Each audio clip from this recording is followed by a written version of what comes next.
The rain hammered against the windshield of Jax Morrison's rusted Ford pickup like bullets, each drop exploding into 1,000 smaller fragments before the wipers swept them into oblivion. The GPS had died 20 miles back, leaving him to navigate the winding Tennessee backroads using nothing but a crumpled piece of paper, with an address scrawled in his late cousin Dwayne's chicken-scratch handwriting. Moonlight Motors, 1247, Hollow Creek Road. Jax had never been close to Dwayne Hickman. Hell, he'd only met the man 3 times in his life, all at family reunions where Dwayne sat in the corner nursing a beer and avoiding eye contact with everyone. The family whispered that Dwayne was troubled, a polite Southern way of saying he'd come back from Vietnam with more ghosts than a man could carry. So when the lawyer called 2 weeks ago saying Dwayne had put a shotgun in his mouth and left everything to his favorite cousin Jackson, Jax's first instinct was to hang up. But desperate men don't hang up on lawyers bearing gifts, and Jackson Morrison was nothing if not desperate. The envelope on his kitchen table contained 3 final notices: electric, water, and rent, totaling more than his bank account had seen in 6 months. His boss at Murphy's Garage had let him go the previous Friday, claiming the shop couldn't afford to keep him on. Translation: Murphy's nephew needed a job, and blood was thicker than competence. At 31, Jax was too old to start over, and too proud to move back in with his mama in Clarksville. The headlights cut through the darkness, illuminating a weathered sign hanging from a rusted chain. Moonlight Motors, classic car restoration. Below it, barely visible, smaller text read, "Some things are better left alone. D. Hickman, proprietor." Jax pulled into the gravel driveway, his truck's engine coughing like a dying man's last breath. The garage squatted in the darkness like a sleeping beast, its windows boarded up with plywood that had gone gray with age. Spanish moss hung from the oak trees surrounding the property like funeral shrouds, swaying in the humid breeze that carried the scent of rain, motor oil, and something else. Something that made the hair on the back of Jax's neck stand up. He killed the engine and sat for a moment, listening to the tick of cooling metal and the whisper of wind through the trees. Lightning flickered in the distance, illuminating the garage's facade, just long enough for him to see that someone had spray-painted words across the boarded windows. Even in the brief flash, he could make out what looked like "cursed" and "devil's work" in red letters that seemed to gleam like fresh blood. "Jesus, Dwayne," Jax muttered, grabbing his flashlight from the glove compartment. "What kind of mess did you leave me?" The front door was solid oak, painted black and secured with 3 different locks. The lawyer had given him a ring of keys that looked like something from a medieval castle. It took him 5 tries to find the right combination, and when the door finally swung open, the smell hit him like a physical blow. Motor oil, yes. Gasoline, certainly. But underneath those familiar scents lurked something older and fouler, the smell of things left to rot in darkness, of secrets festering like infected wounds. Jax played his flashlight beam across the interior, revealing a workspace frozen in time. Classic cars sat beneath dust-covered tarps like sleeping giants. A 1967 Mustang Fastback occupied the center bay, its hood open to reveal an engine that had been disassembled with surgical precision. Tools hung on pegboards with obsessive organization, each wrench and screwdriver outlined in white paint, so its absence would be immediately noticed. Everything spoke of a meticulous mind gradually sliding into madness, but it was the walls that made Jax's blood run cold. Every available surface was covered with newspaper clippings, photographs, and handwritten notes connected by red string like a conspiracy theorist's fever dream. Headlines screamed about mysterious deaths, cursed objects, and supernatural occurrences. Photos of blues musicians stared down from the walls, some famous, others unknown, but all sharing the same haunted expression in their eyes. And dominating it all, pinned to the far wall like a crucified god, was a massive photograph of a man standing at a crossroads with a guitar case at his feet. The image was old and grainy, but the eyes that stared back at Jax burned with an intensity that transcended time and photographic paper.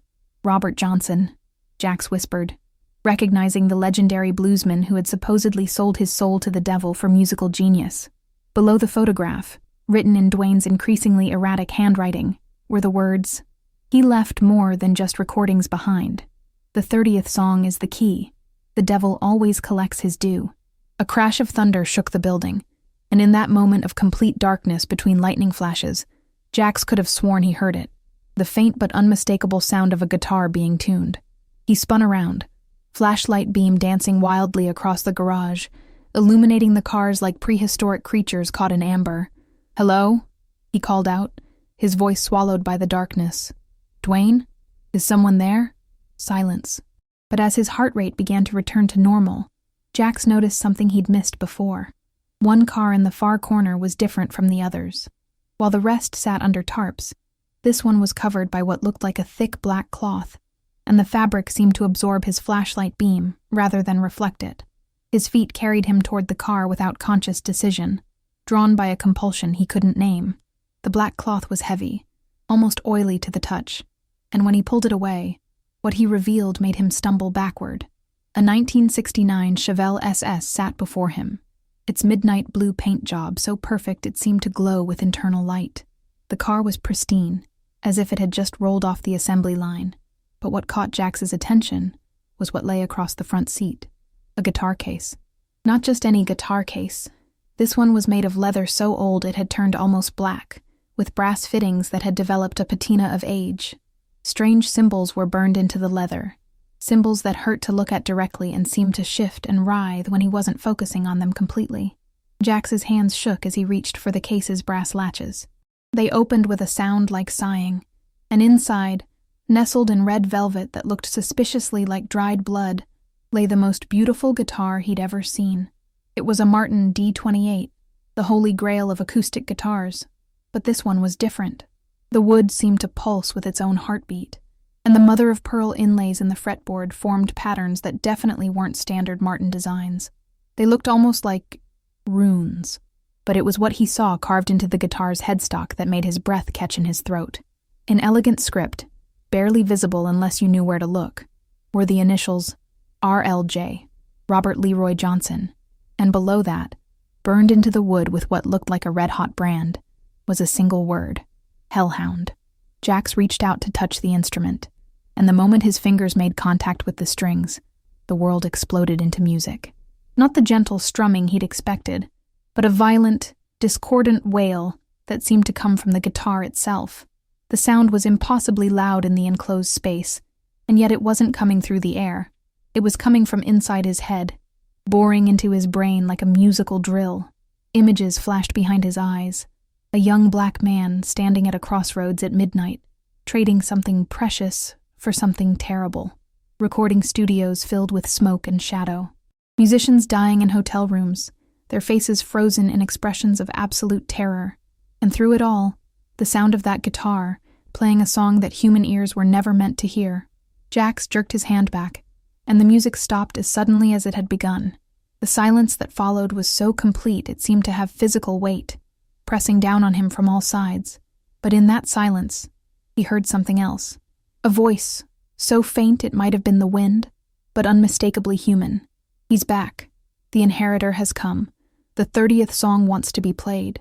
Jax spun around, flashlight beam cutting through the darkness, but he was alone. Yet somehow, he knew with absolute certainty that he wasn't alone at all. Something was watching him from the shadows between the cars, something that had been waiting for him to arrive. Thunder crashed overhead, and in the brief illumination of lightning through the boarded windows, Jax saw them, faces pressed against the glass from the outside, their eyes reflecting his flashlight beam like those of nocturnal predators. But when the lightning faded and he directed his beam toward the windows, there was nothing there except rain-streaked plywood and the lingering scent of sulfur. His phone buzzed in his pocket, making him jump. A text from an unknown number. "Don't play the song, Jackson. Some music is meant to stay silent. A friend who wishes you well." Jax's hands shook as he typed back, "Who is this?" The response came immediately. "Someone who knew your cousin. Someone who tried to warn him. The guitar chooses its players, and once chosen, you can't walk away. But maybe, if you're smart, you can find a way to break the cycle." The answer is in the song itself, the 30th song Robert Johnson recorded but never released. Find it before they find you. Before who finds me? Everyone who's been waiting for that guitar to surface again. Music collectors who'll kill for it. A record company that spent decades hunting for Johnson's lost recordings. And others who serve something much darker than corporate greed. Check the car's glove compartment. Your cousin left you a message. Jax looked back at the Chevelle, then at the guitar case. Every instinct he possessed screamed at him to close the case, cover the car, and walk away. Go back to Nashville, live in his truck if he had to, but get as far away from Moonlight Motors as possible. Instead, he found himself walking toward the Chevelle's driver's side door. The glove compartment opened with a soft click, revealing a manila envelope with his name written across it in Dwayne's handwriting. Inside was a letter, a key, and what looked like a piece of sheet music written in a shaky, desperate hand. Jackson, if you're reading this, then the guitar has called to another member of our family. Yes, our family. We're descended from Leroy Johnson's sister, though Mama never talked about it. Said some branches of the family tree were better left unpruned. I've spent 15 years trying to understand what Robert left behind. The guitar you found is one of 3 he owned, and it's the only one that survived. The other 2 were destroyed in fires that weren't accidents. This one carries something worse than just music. It carries a piece of his bargain with the thing he met at the crossroads. The 30th song exists. I've spent my life looking for it, and I found pieces. Fragments hidden in other musicians' recordings. Whispers caught on old Edison cylinders. Echoes in field recordings made by musicologists who didn't understand what they were capturing. I've put together what I could, but I never had the courage to play it complete. The coordinates on the back of this letter will lead you to where Robert hid the master recording. But Jackson, I'm begging you, if you go looking for it, remember that some knowledge comes with a price. The song doesn't just tell the story of Robert's bargain. It tells you how to make your own. And once you know how, the temptation becomes irresistible. The guitar will call to you every day now. It will whisper promises of fame, fortune, and musical ability beyond your wildest dreams. It will show you visions of packed concert halls and platinum records. Don't listen. Don't play it. And whatever you do, don't try to learn the 30th song, because the devil always collects his due, and he's been waiting a long time for someone new to make a deal. Your cousin, Dwayne P.S. If you ignore my warnings, and I suspect you will because the guitar chooses stubborn fools like us, then at least remember this. The only way to break a deal with the devil is to find something he wants more than your soul. Good luck figuring out what that might be. Jax turned the letter over. On the back, in red ink that seemed to pulse with its own light, were coordinates: 36.1627 degree N, 86.7816 degree W. His phone's GPS app recognized the location immediately: an abandoned house in Nashville, about a mile from the old Ryman Auditorium. Lightning flashed again, and in that brief moment of illumination, Jack saw his own reflection in the Chevelle's chrome bumper. But it wasn't quite right. The reflection was holding a guitar, and its eyes were glowing with an inner fire that definitely wasn't natural. When the lightning faded, his reflection returned to normal, but the message was clear.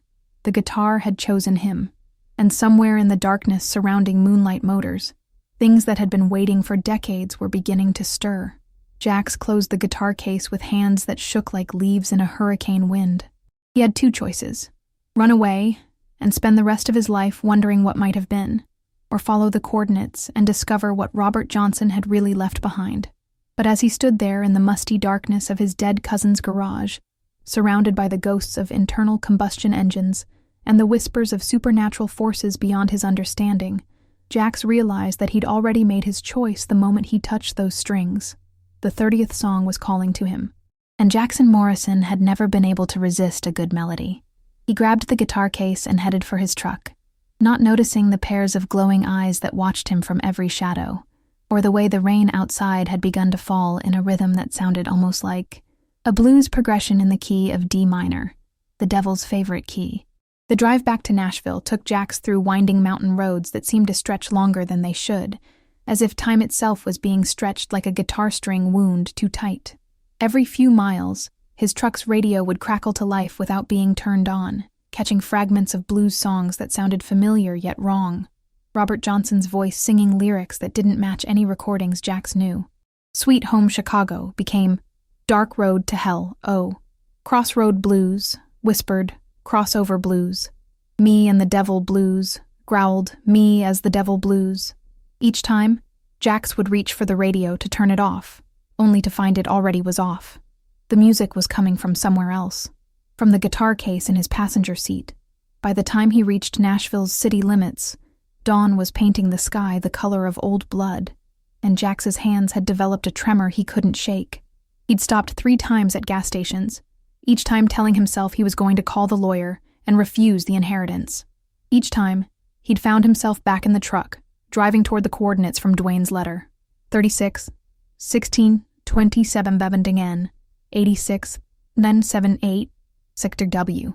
The GPS led him through increasingly run-down neighborhoods until he found himself on a street that Google Maps insisted didn't exist. Meridian Avenue appeared on no city records, yet there it was, a cracked asphalt ribbon lined with houses in various stages of decay.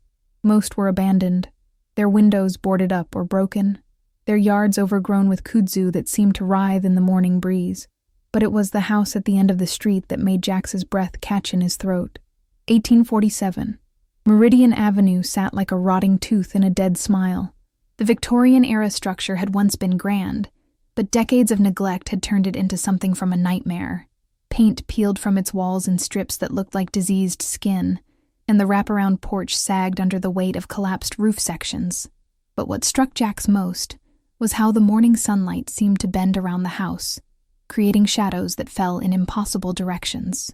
And carved into the front door, barely visible beneath layers of grime and graffiti, was the same symbol he'd seen burned into Robert Johnson's guitar, a crossroads enclosed in a circle, with strange runes radiating outward like the spokes of a wheel. Jax parked across the street and sat for a moment, engine ticking as it cooled. His phone showed 17 missed calls from unknown numbers and a text message that made his blood run cold. "We know you have it. We know where you are.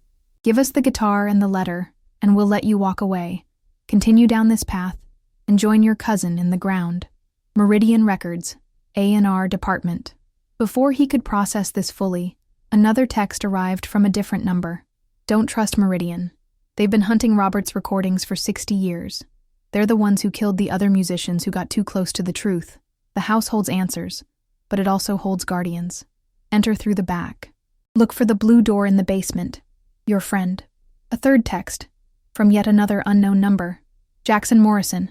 My name is Dr. Sarah Chen, professor of musicology at Vanderbilt. I knew your cousin Dwayne. He consulted with me about Robert Johnson's lost recordings before he died. I don't believe his death was suicide. If you're reading this, you're in terrible danger. Meet me at Fido Coffee on 21st Avenue in 1 hour. Come alone, and whatever you do, don't let anyone else touch that guitar. The resonance frequency is tuned to genetic markers. It will only respond to Johnson's bloodline." Jax stared at his phone, mind reeling. How did all these people know about him? About the guitar? About what he was doing? He'd told no one about the inheritance. Hadn't even posted about it on social media. Unless they'd been watching Dwayne, waiting for the guitar to pass to the next family member. His phone buzzed again. This time it was a call from unknown, but when he answered, he recognized the voice immediately. "Jax? Thank God. This is Murphy from the garage." "Murphy, how did you get this number? And how did you—" "Listen to me carefully," Murphy interrupted, his voice tight with fear. 3 men came to the shop this morning asking about you. Expensive suits, expensive cars, but their eyes— Christ, Jax. Their eyes were like looking into empty graves.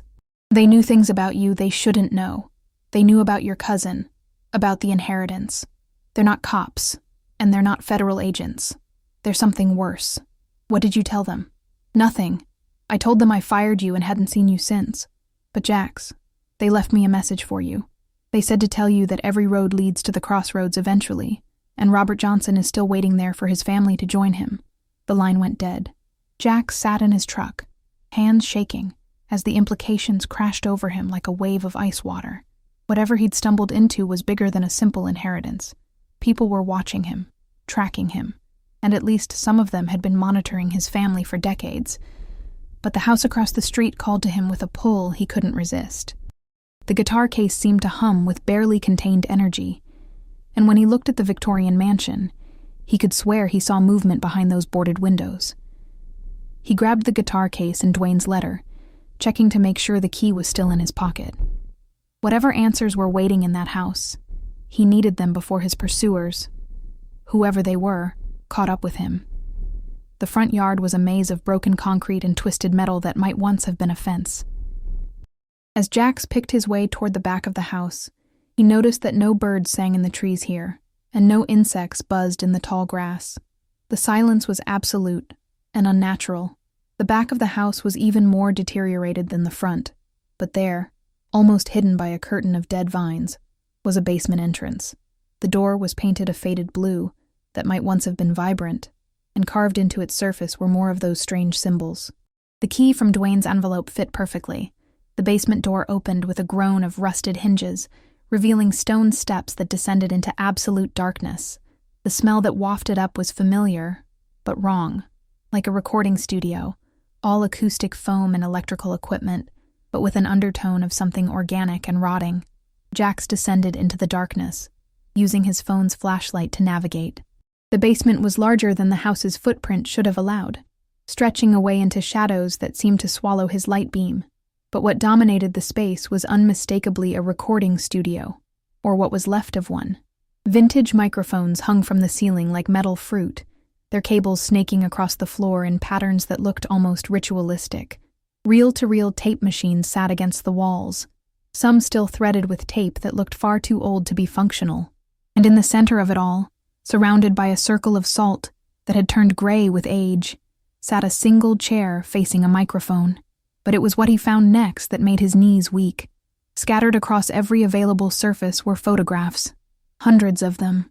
Musicians he recognized, and others he didn't, but all sharing that same haunted expression he'd seen in Robert Johnson's eyes. And beneath each photograph was a handwritten note. Tommy Johnson died in car accident one day after recording Crossroads song variation. Skip James disappeared 1931. Found in Mississippi Delta with guitar strings around his neck. Big Joe Williams refused to record Crossroads session, died peacefully in his sleep at age 79. Muddy Waters destroyed master tapes of Crossroads sessions, lived to age 70. And there, in the center of it all, was a photograph of Robert Johnson that Jax had never seen before. In this one, Johnson wasn't alone. He was standing next to a tall, thin man in an expensive suit whose face was somehow blurred in every copy, as if the camera itself refused to capture his features clearly. But the man's shadow on the ground was wrong. Instead of a human silhouette, it showed the shadow of something with wings and horns. Beneath the photograph, in handwriting that definitely wasn't Dwayne's, were the words, "The Talent Scout, still active, still collecting, still waiting for the bloodline to return." Jax's hands shook as he searched the room more thoroughly. Hidden behind one of the tape machines, he found a metal box sealed with wax and more of those strange symbols. Inside the box were 3 items: a reel of recording tape labeled RJ, Session 30, never to be played, a letter written in Robert Johnson's own hand, and a small glass vial filled with what looked like black sand. The letter was brief but terrifying. To whoever finds this, and if you're reading this, then you carry my blood and my burden.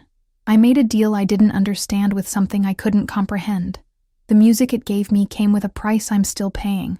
But the deal wasn't just for me. It was for my entire bloodline, in perpetuity.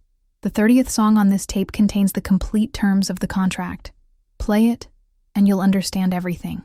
But you'll also bind yourself to fulfill the terms I agreed to. Every generation, one of my descendants must serve as a conduit.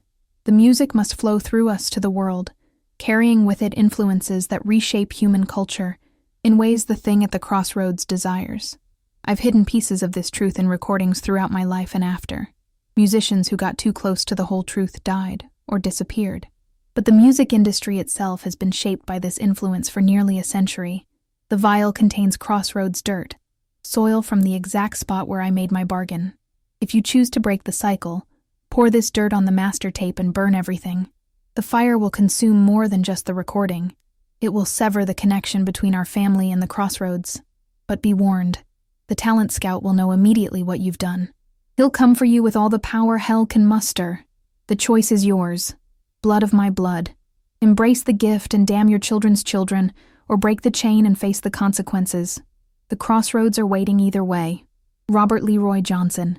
Jax stared at the letter, then at the reel of tape. His inheritance wasn't just a garage and a guitar. It was a supernatural contract that had been passed down through generations of his family. Every musical success, every chart-topping hit, every Grammy-winning song that had been influenced by the blues could trace its lineage back to this basement, and the deal his great-great-uncle had made with something inhuman. His phone buzzed. Dr. Sarah Chen. Where are you? Meridian Records just bought the coffee shop where we were supposed to meet. They're systematically acquiring every location you might go. They're not just hunting the guitar. They're herding you toward something. Get out of Nashville. Now. But before he could reply, he heard footsteps on the stairs above, heavy boots moving with military precision, and voices, multiple voices discussing the best way to extract the asset without damaging the bloodline.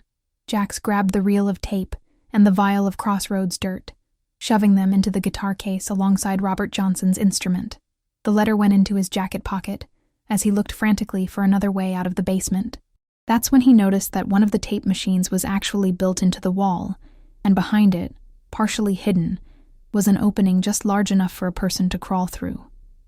As boots thundered down the basement stairs and flashlight beams began to probe the darkness, Jax squeezed through the opening and found himself in a tunnel that smelled of earth and age, and something else. Something that made his guitar case vibrate with resonant frequency. Behind him, he heard voices discovering the recording studio, and one voice in particular that made his blood freeze. He's been here. The resonance patterns are still active, and he took the master tape. The voice was cultured, refined, and absolutely without warmth. How delightfully predictable. Robert's blood always did follow the same patterns. Another voice, rougher. Should we pursue? No need. The tunnels all lead to the same place, the original Crossroads. He'll bring everything to us, just as his ancestor did, just as they all do, eventually. And then, floating through the darkness like smoke, came the sound of laughter that definitely wasn't human.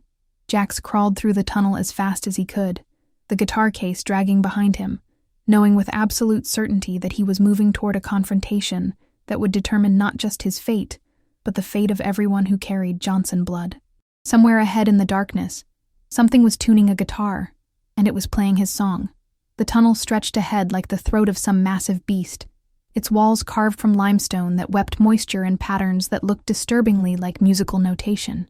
Jax crawled through the suffocating darkness, the guitar case scraping against stone behind him, following a path that felt older than Nashville itself, older than America, perhaps older than human memory. Every few yards, symbols were carved into the tunnel walls, glowing faintly with a phosphorescence that had no natural source. The same Crossroads sigil he'd seen before, but these were different, more complex, layered with additional markings that seemed to shift and change when he wasn't looking directly at them. And beneath each symbol, carved in what looked suspiciously like dried blood, were names. Johnson, R.L., 1936. Waters, M., 1943, refused. Wolf, H., 1951. King, B.B., 1956, partial, and dozens more, dating all the way back to names and dates from the 1800s, some carved in scripts that predated modern English, a genealogy of deals, written in stone and suffering. The tunnel began to slope upward, and Jax could hear something ahead, not the sound of his pursuers, but music, a guitar being played with impossible skill, notes that seemed to hang in the air long after they should have faded. The melody was hauntingly familiar yet completely alien, like hearing a song from your childhood sung in a language that had never existed. Light began to filter down from ahead, not the harsh white of electric bulbs, but something warmer and more organic, flickering, like candlelight or firelight. As Jax emerged from the tunnel into a wider space, what he saw defied both logic and geography. He was standing in a vast underground chamber that couldn't possibly exist beneath Nashville. The ceiling disappeared into shadows so deep they seemed solid, and the walls were lined with what looked like concert poster collages stretching back decades. But these weren't advertising shows that had happened. They were advertising shows that would happen, shows that might happen, shows that existed in parallel timelines where different deals had been made. Robert Johnson live at Carnegie Hall, 1957. The Rolling Stones featuring Robert Johnson, 1965. MTV Unplugged, Robert Johnson and Eric Clapton, 1992. Robert Johnson's Crossroads Festival, 2024. And in the center of the chamber, Exactly where two paths crossed in a perfect X sat a figure that made Jax's blood turn to ice water. The man was tall and thin, dressed in a suit that was simultaneously timeless and perfectly contemporary. His skin was pale as parchment, his hair black as a moonless night, and his fingers were too long, ending in nails that gleamed like polished obsidian. But it was his eyes that marked him as something other than human.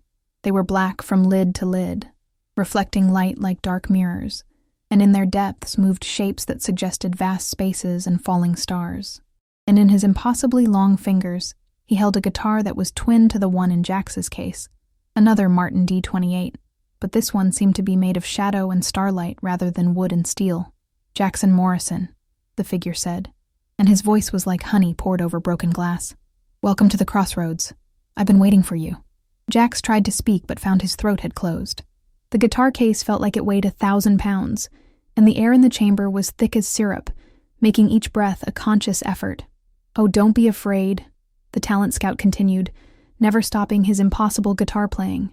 "Fear is such a limiting emotion, don't you think? It prevents us from reaching our full potential. And you, dear Jackson, have such magnificent potential."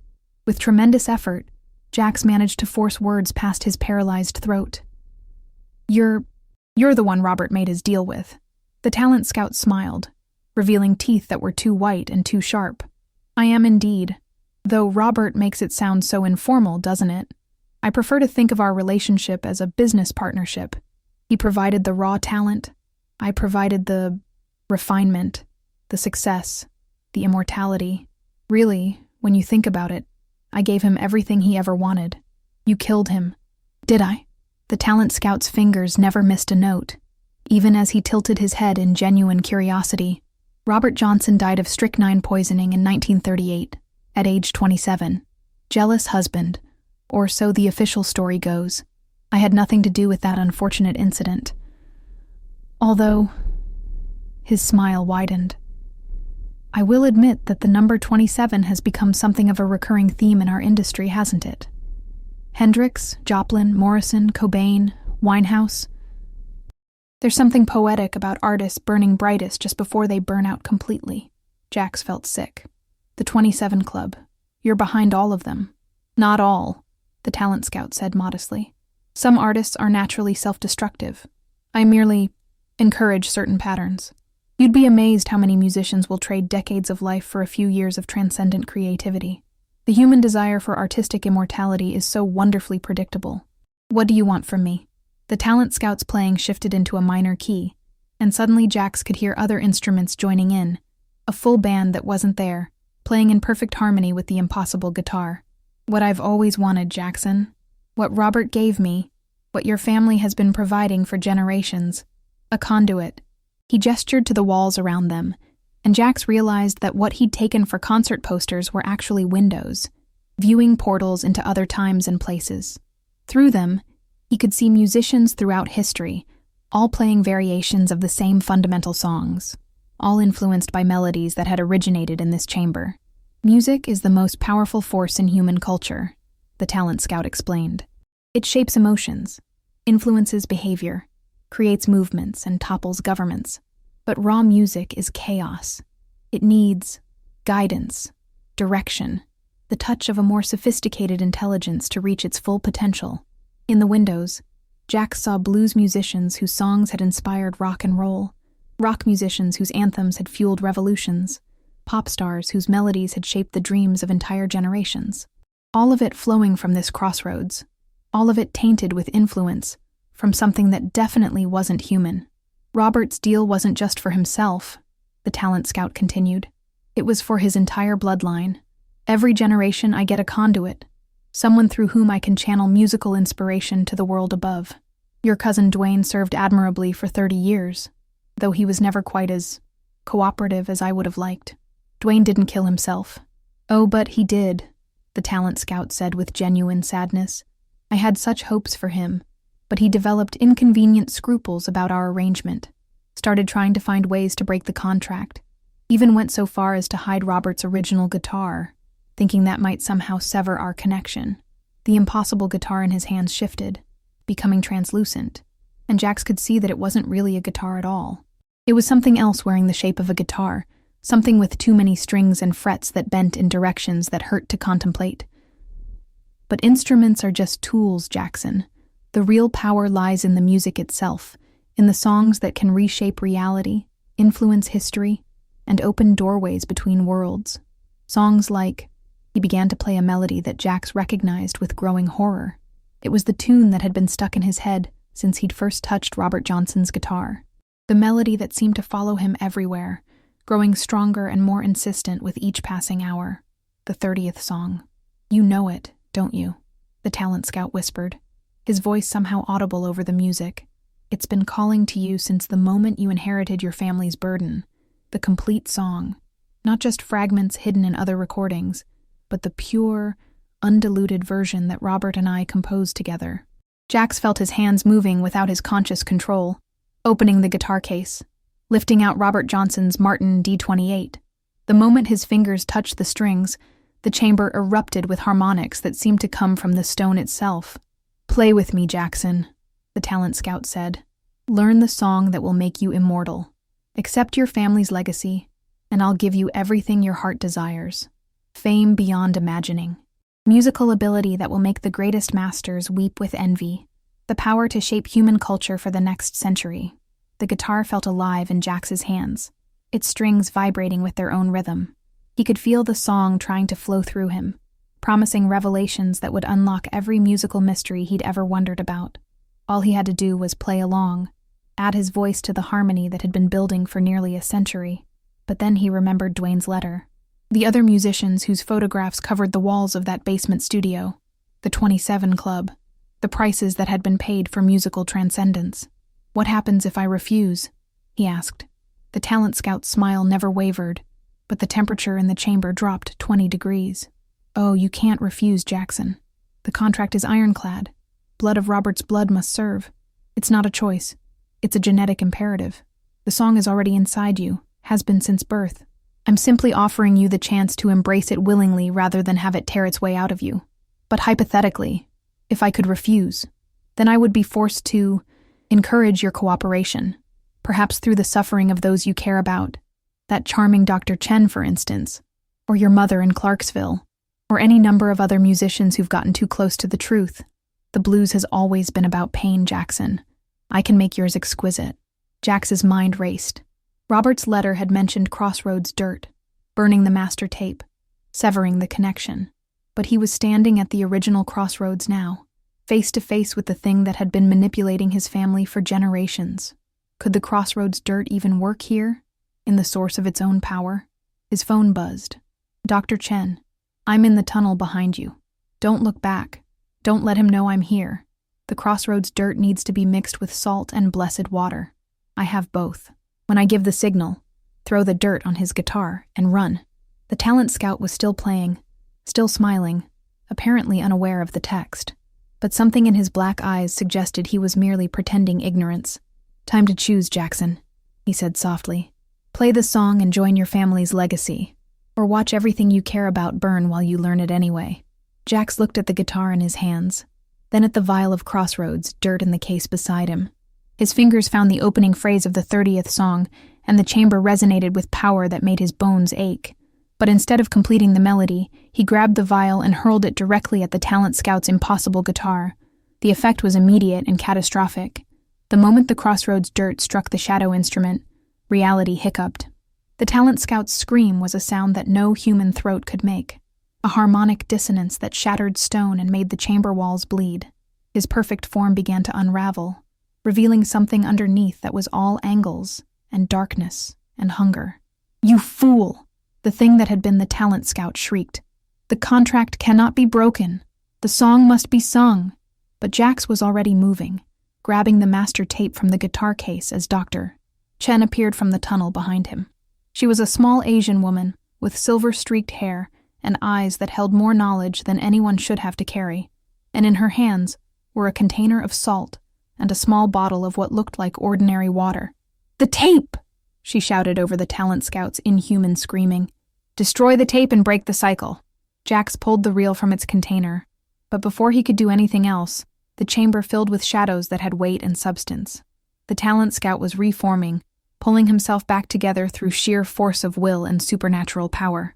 "The song will be sung," he snarled, his voice now coming from everywhere at once. "If not by you, then by the next of Robert's blood, and the next, and the next. I have eternity, Jackson Morrison. How long do you think your resistance will last?" But as Jax held the master tape, he realized something. The song wasn't just on the tape. It was in his head, had been growing stronger since he'd first touched the guitar. The talent scout was right about one thing. The music was already inside him, part of his genetic inheritance, which meant he had a choice to make that would echo through eternity. He could destroy the tape and run, leaving the burden for the next generation of Johnson blood to face. Or he could do something that would break the cycle forever, something that would require a sacrifice Robert Johnson had never been willing to make. Jax looked at Dr. Chen, at the crossroads around him, at the thing of shadow and hunger that had been manipulating human culture for nearly a century. Then he smiled and began to play. But he wasn't playing the 30th song the way it was written. He was playing it backwards, inverting every note, reversing every harmony, turning the devil's masterpiece into something that would unravel its own power. The talent scout's scream shook the foundations of reality itself, and in the distance, growing closer, Jax could hear the sound of footsteps. His pursuers from Meridian Records had found them. The real battle was about to begin. The inverted melody pouring from Robert Johnson's guitar created ripples in reality that Jax could see with his naked eyes. The chamber walls began to crack, bleeding not just moisture now but something darker, a viscous substance that moved against gravity and whispered in languages that predated human speech. The talent scout's form was oscillating between his human facade and something that belonged in nightmares, all writhing shadows and angles that existed in too many dimensions. "You don't understand what you're doing!" the creature shrieked, its voice fracturing into harmonic discord. "The song maintains the balance. Without it, worse things will fill the void." But Jax kept playing, each reversed note feeling like it was tearing something fundamental out of the universe. Dr. Chen was beside him now, pouring salt in precise geometric patterns around them, while chanting in what sounded like Latin, mixed with something much older. "The reversal is working!" she shouted over the talent scout's screams. "But Jackson, you need to understand. Breaking a contract this old doesn't just affect your family. Every song influenced by this creature for the past century will lose its power. Every musician who ever made a secondary deal. Every recording touched by this influence." Her warning was cut off by the sound of boots on stone. The tunnel opening filled with figures in tactical gear, but as they emerged into the chamber's impossible light, Jax saw that they weren't quite human either. Their movements were too fluid. Their eyes reflected light like animals, and when they spoke, their voices harmonized in ways that hurt to hear. "Secure the asset," the lead figure commanded. "Terminate the interference." Dr. Chen grabbed Jax's arm.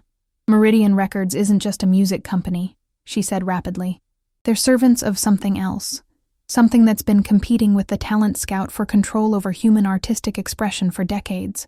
They don't want to stop the supernatural influence on music. They want to redirect it." The tactical team spread out around the chamber, their weapons trained not just on Jax and Dr. Chen, but on the writhing form of the talent scout as well. As they moved, Jax noticed that each of them wore a small pin on their tactical vests, a treble clef wrapped around a pentagram, with something that looked suspiciously like a corporate logo underneath. "Dr. Morrison," the team leader called out, his voice carrying an odd echo. "Step away from the instrument. Your family's contract is hereby transferred to Meridian Records' Supernatural Assets Division. You will continue to serve as a conduit, but under new management." The talent scout's laughter was like breaking glass. "Fools! You think you can simply assume a bloodline contract? The music chooses its servants, not the other way around." But even as he spoke, Jax could see cracks appearing in the creature's form. The reversed melody was working, unraveling whatever supernatural forces held the talent scout together. The problem was, it was unraveling other things too. The viewing portals in the chamber walls were going dark one by one, and through them, Jax caught glimpses of the wider world. Musicians on stage suddenly forgetting how to play songs they'd performed thousands of times. Recording studios where the magic was literally draining out of classic albums. Radio stations where DJs stared in confusion at playlists that no longer made sense, as songs lost the indefinable quality that had made them hits. "Jackson, you have to stop," Dr. I, Chen whispered urgently. The reversal is working too well. You're not just breaking your family's contract. You're unraveling the supernatural influence on music entirely. Do you understand what that means? Before he could answer, one of the Meridian operatives opened fire, not at them, but at the talent scout. The bullets passed harmlessly through the creature's dissolving form, but the muzzle flashes illuminated something terrible in the shadows beyond the chamber. Other shapes were moving in the darkness, drawn by the commotion. Things that had been waiting for the talent scout's influence to weaken so they could claim their own piece of human artistic expression. Oh God, Dr. Chen breathed. He was telling the truth. The talent scout wasn't the only one. He was just the one who got here first. The approaching entities were different. Where the talent scout was all elegance and refined menace, these newcomers were chaos incarnate. Jax caught glimpses of them in the strobing muzzle flashes. Beings of pure discordant sound, creatures that looked like they were made of feedback and static, horrors that existed as living embodiments of every harsh noise and experimental sound that had ever driven a listener to madness. The Meridian team leader was speaking rapidly into his radio. Control, we have a containment breach. Multiple Class 7 entities converging on the primary site. Request immediate backup and a full harmonic dampening field. But his transmission was drowned out by a sound that made Jax's bones ache. Something between a roar and a chord played on an instrument that should never have been invented. One of the shadow things had reached the chamber's edge, and its very presence was making the air vibrate in patterns that felt like broken music. "Choose, Jackson Morrison!" the talent scout screamed, his form now more shadow than substance. "Complete my song and restore the barriers, or watch these abominations remake human music into something that will drive your species mad." Jax's fingers faltered on the guitar strings. Around him, chaos erupted as the Meridian operatives opened fire on the approaching entities, their weapons somehow loaded with ammunition that sparked and sang as it flew. "Doctor." Chen was still chanting, but her salt circle was beginning to smoke and crack under the pressure of supernatural forces converging on their location. Through the viewing portals, he could see the effect spreading across the world. Every recording studio, every concert hall, every garage band and bedroom musician was feeling the ripple effects of what he was doing. Some music was gaining power and clarity as artificial influences were stripped away, but other songs that had been entirely products of supernatural manipulation, were simply ceasing to exist. He thought of every blues song that had ever moved him to tears, every rock anthem that had made him feel invincible, every quiet acoustic piece that had helped him through dark times. How much of that music would survive if he continued the reversal? How much human artistic achievement was real, and how much was just the byproduct of supernatural manipulation? And then he looked at the creatures pressing in from the darkness, beings of pure sonic chaos that would remake music into something that served their alien hungers rather than human hearts. Dr. Chen grabbed his shoulder. "There's a third option," she said urgently. "Don't complete the reversal, but don't restore the original song either. Play something new, something that comes from you, not from any supernatural influence. Music that's purely human." One of the shadow entities reached the salt circle, and where it touched the protective barrier, the very air caught fire.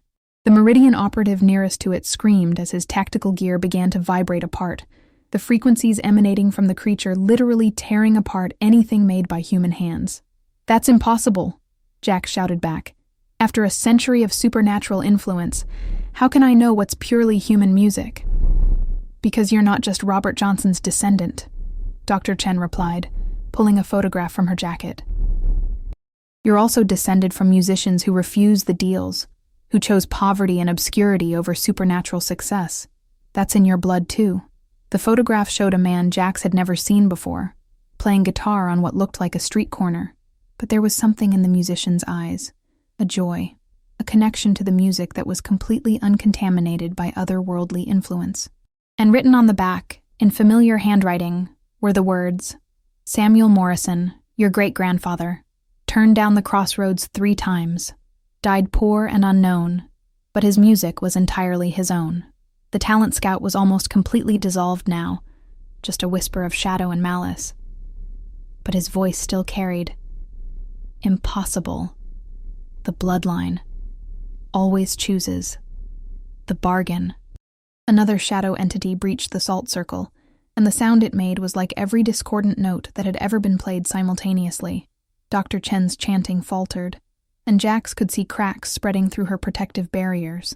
But as he looked at the photograph of his great-grandfather, Jax felt something shift inside him. Not the artificial power that came from supernatural deals, but something quieter and more genuine. The simple human joy of making music for the love of music itself. He stopped playing the inverted version of the 30th song. He stopped trying to unravel the supernatural entirely or restore the talent scout's influence. Instead, he began to play something that came from deep in his chest, a melody that carried the weight of every honest emotion he'd ever felt. It wasn't the most technically proficient music ever played.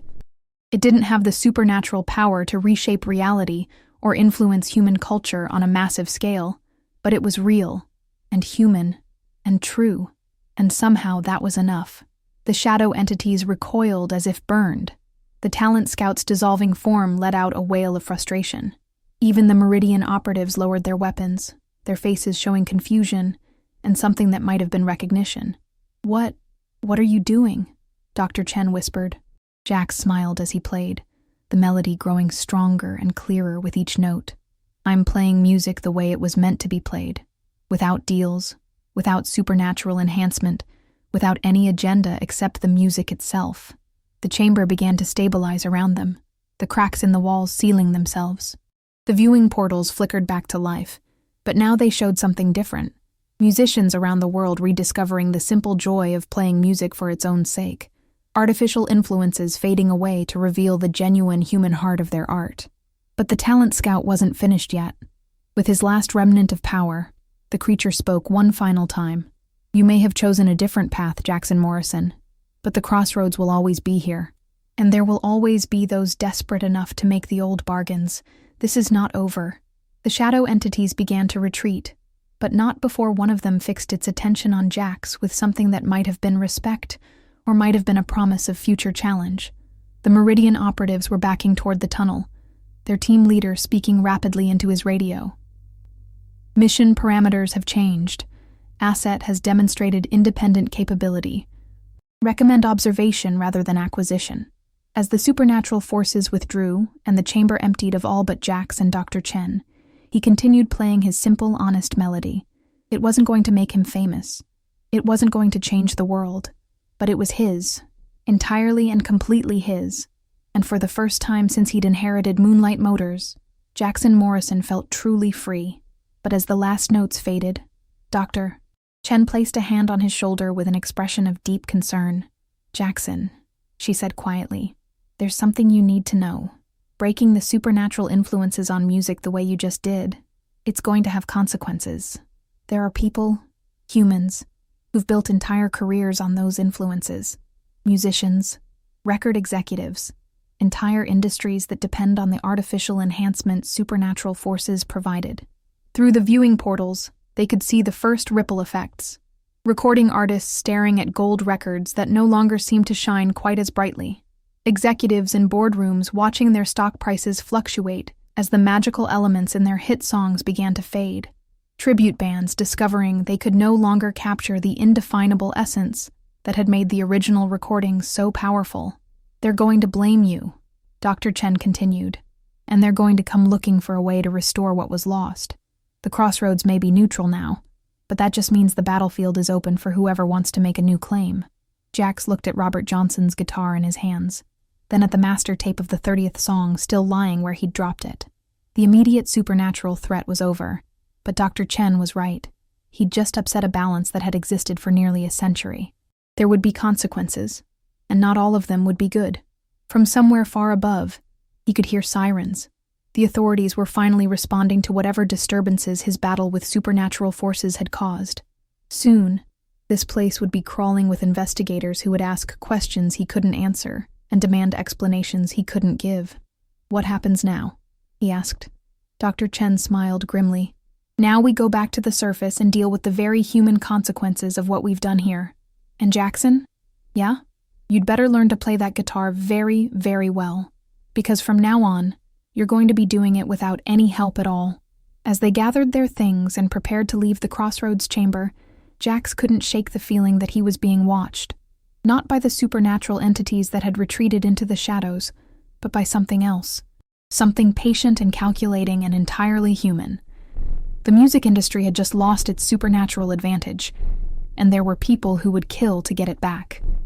3 months later, Jackson Morrison stood on the stage of the Bluebird Cafe in Nashville, Robert Johnson's guitar in his hands, facing a crowd of 12 people on a Tuesday night. No supernatural enhancement, no crossroads magic, no deals with entities that existed in dimensions human minds weren't meant to comprehend. Just him, 6 strings, and whatever music lived in his heart. It should have been the end of his story. The hero saves the day, breaks the supernatural contract, chooses honest human music over artificial power, and lives happily ever after playing for small but appreciative audiences who valued authenticity over commercial success. It should have been that simple, but nothing involving the music industry, supernatural or otherwise, was ever simple. The first sign that his troubles were far from over had come 2 weeks after the Crossroads incident. Dr. Chen had called him, her voice tight with worry. "Jackson, you need to see the news. Turn on CNN." The headline had made his blood run cold. "Global music industry in crisis as classic recordings lose magic touch." The report detailed a phenomenon that industry insiders were calling the Great Fading. Legendary albums were somehow losing their emotional impact. Hit songs no longer moved listeners to tears or dance floors, and entire genres that had been built on supernatural enhancement were crumbling into mediocrity. Stock prices for major record labels had plummeted. Spotify's algorithm was malfunctioning because the emotional resonance data it relied on was becoming increasingly unreliable.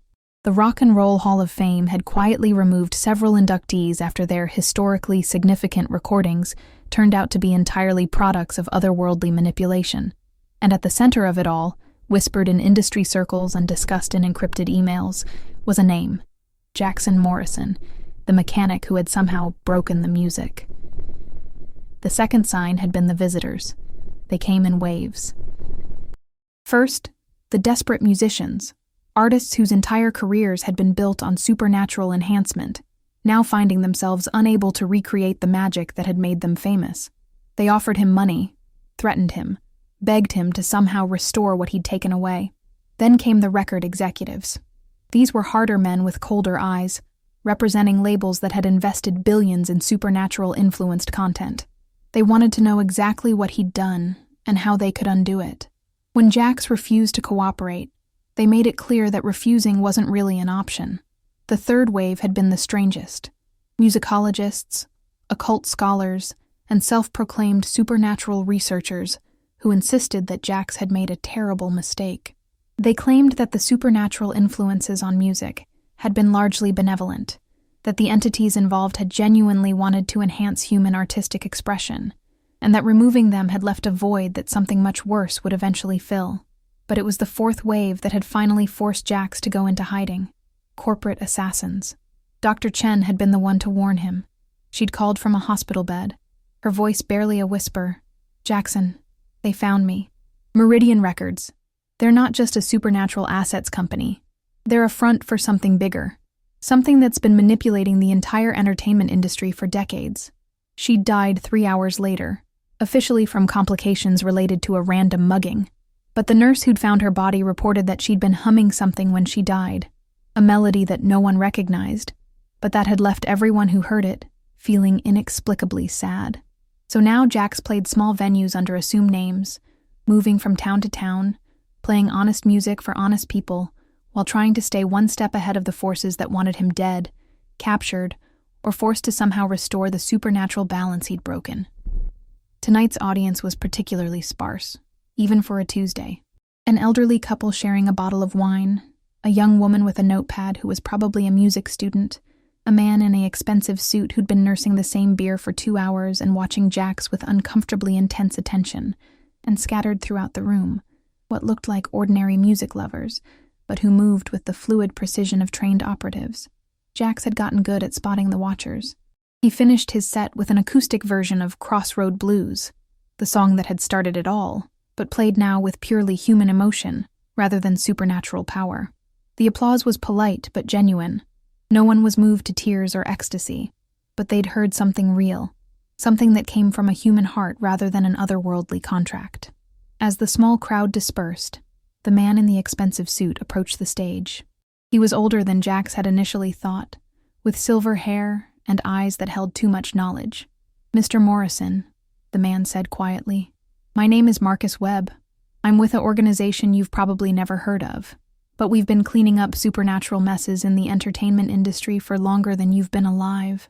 Jax kept his guitar between them, one hand near the case where he kept the vial of Crossroads dirt Dr. Chen had blessed before her death. "Let me guess. You want me to somehow fix what I broke?" Webb's smile was tired. "Actually, Mr. Morrison, I'm here to thank you, and to warn you. That was unexpected." "Come again?" "The supernatural influence on music that you disrupted was not benevolent," Webb continued, glancing around to make sure they weren't overheard. "For the past century, entities like your talent scout have been using human musical expression to gradually reshape human consciousness. Every hit song, every cultural movement, every musical trend that seemed to emerge organically was actually part of a larger pattern designed to make humanity more malleable to otherworldly influence." Jax felt a chill that had nothing to do with the air conditioning. "You're saying the music industry was being used to brainwash people?" "Not brainwash. Prepare." The supernatural entities involved weren't interested in human music for its own sake. They were using it to gradually attune human consciousness to frequencies that would make us more susceptible to direct supernatural control. Another few decades, and they would have been able to influence human behavior on a massive scale, simply by broadcasting the right combination of tones.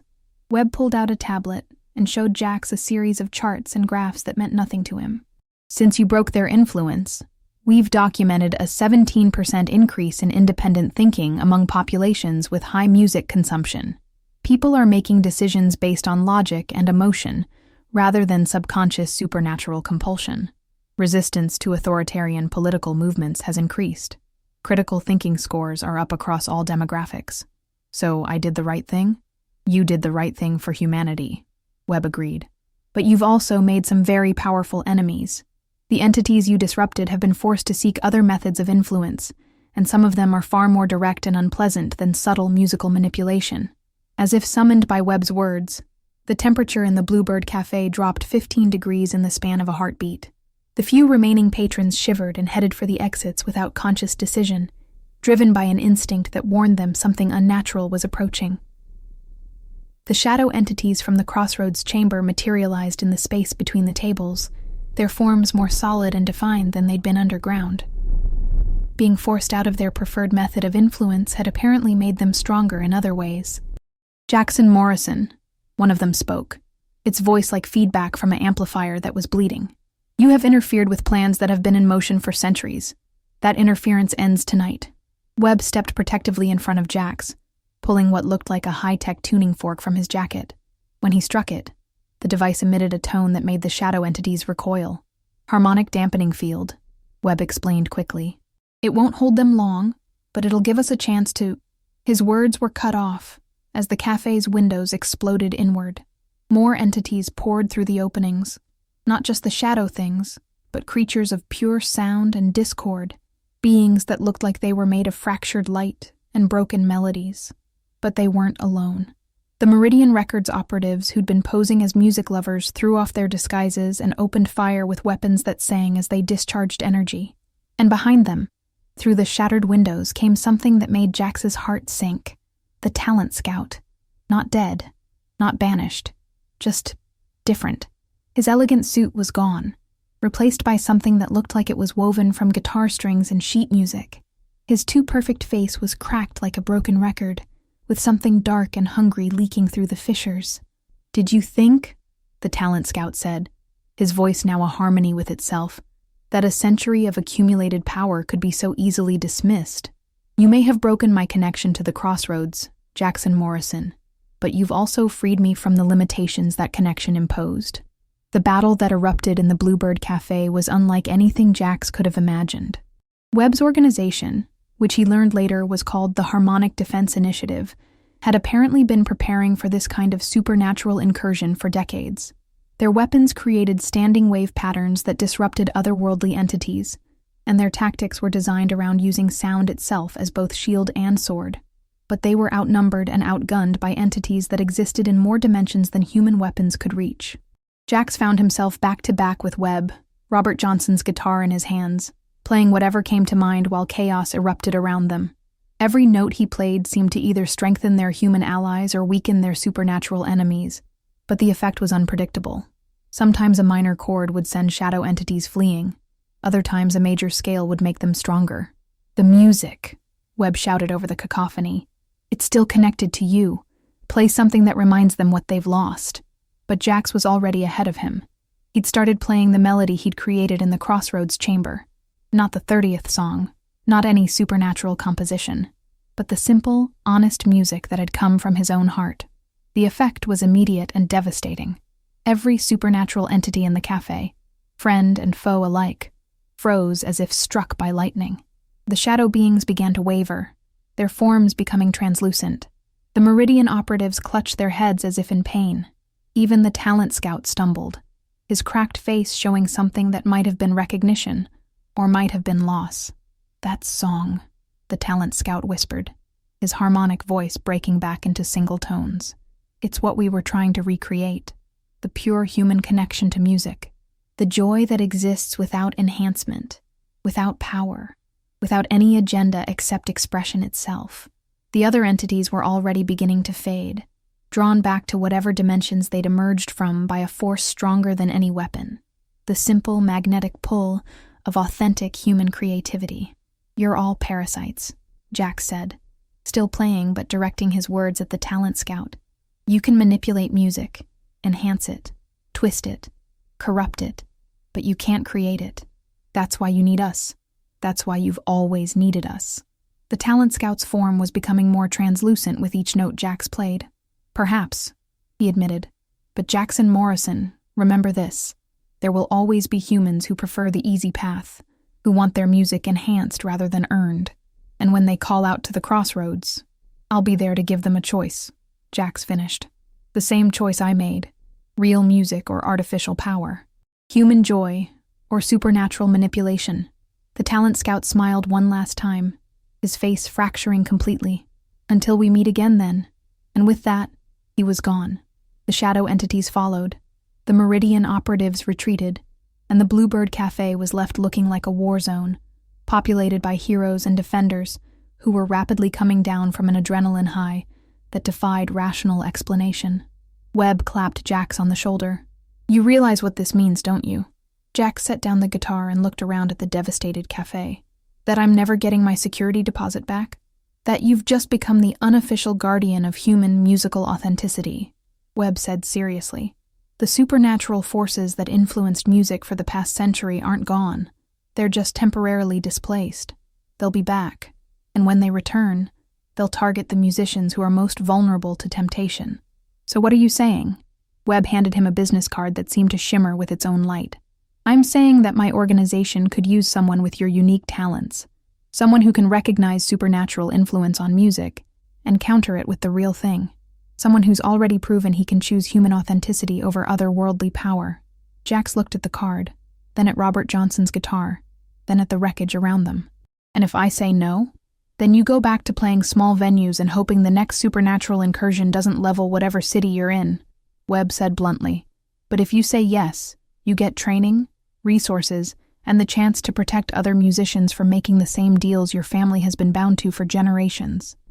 Before Jax could answer, his phone buzzed with a text from an unknown number.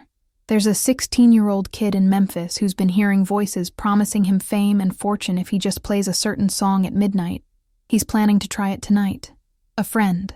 Another text followed immediately.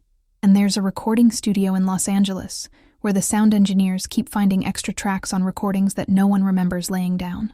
Another friend. And a third. "Seattle has a street musician who's been playing the same mysterious melody for 3 weeks straight. Everyone who hears it starts walking in the same direction without knowing why." Yet another friend. Jax looked at Webb, who was smiling knowingly. "Your organization? We prefer to think of ourselves as a network of concerned citizens who happen to have access to supernatural detection equipment and an unhealthy interest in protecting humanity from itself. Jax picked up Robert Johnson's guitar and slung it over his shoulder. The weight felt different now, not like a burden, but like a responsibility he was finally ready to accept. "All right," he said, "but I have conditions." "Name them." "First, no more secrets. If I'm doing this, I want to know everything about what we're up against. Second, we help musicians choose authenticity. We don't force it on them. Everyone deserves the right to make their own deals, even if they're stupid ones. And third," Jax looked around the destroyed cafe one more time, thinking of Dr. Chen, of his cousin Dwayne, of Robert Johnson himself, and all the musicians who'd paid prices they didn't understand for power they'd thought they wanted. "Third, we figure out a way to help the people who already made bad deals. Redemption has to be possible, or we're no better than the entities we're fighting." Webb's smile was genuine this time. "Mr. Morrison, I think you're going to fit in just fine."